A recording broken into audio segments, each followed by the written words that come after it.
Dr. Liam Fox. Thank you, Madam Deputy Speaker. Having had the chance to digest it overnight, there was much to welcome in the Government's Building Safety Bill unveiled yesterday, and I'd like to thank my constituents in Portishead for taking part in the consultation. It seems that their voices were listened to. I particularly welcome the fact there'll be no EWS1 form for buildings under 18 metres, increased duties on developers, construction companies, building owners and managers. Those who create the problems should pay to sort them out. I welcome the increased right of redress for shoddy workmanship extending to 15 years and the increased right of building owners and leaseholders to seek redress through the Building Safety Regulator. I also welcome the potential for binding arbitration to avoid disputes going to court. We will look for the details of this in the further passage of the bill, but redress must not be determined by those who can afford to go to lawyers. The issue remains, however, about the bills that are still dropping through letterboxes to my constituents today. And even if the abuse of systems such as Waking Watch are addressed, we need to look at how to compensate leaseholders. I want to address, like everybody else, a number of local issues or issues that affect my constituents in the limited time I have available. First of all, this was touched on earlier on by the previous speaker, actually, the cladding issue. I've been contacted by more than 150 constituents, which actually means probably nearer 300, since many of them are families, who've been affected by the cladding scandal. A number of blocks in my constituency are entirely excluded from the government's building safety fund due to their height, and individuals face, like many individuals across the country, bills of £15,000 to £20,000 to correct safety defects. Even with the government's loan scheme, these bills will be charged against the property and therefore make it very difficult to sell when the people living there choose or have to do so. I know of buildings put up within the last few years in my constituency where materials were not compliant with the current legislation or with the previous legislation, but evidence is very scant due to the buildings inspectorate being cut or in some cases being privatised.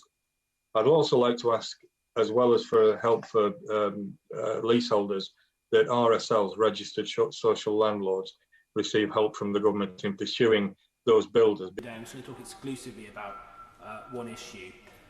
We've heard a lot about the struggles that many leaseholders face and the debates about, regarding the fire safety bill, building safety bill. But I wanted to talk today about a St Francis Tower block in Ipswich, where actually the leaseholders there were successful in getting funds through the Building Safety Fund to carry out remediation work to that tower block. But I've been absolutely shocked what's happened since.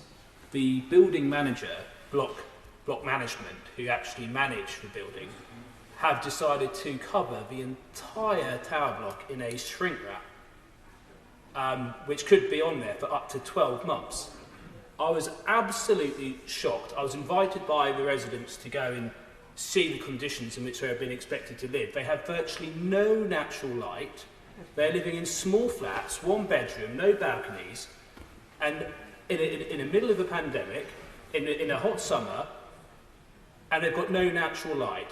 To make it even worse, there is no consultation. They weren't informed this was going to happen. And then they put bars on the windows. So they can now barely open the windows to get fresh air. So no natural light, barely no fresh air.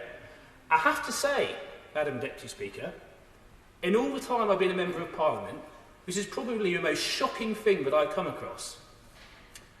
100 of my constituents living in those conditions, and I find it deeply disturbing that block management have behaved in this way, despite a lot of interventions from myself, despite the local media, the Ipswich Star, BBC Radio Suffolk, highlighting this and raising the attention of the issue.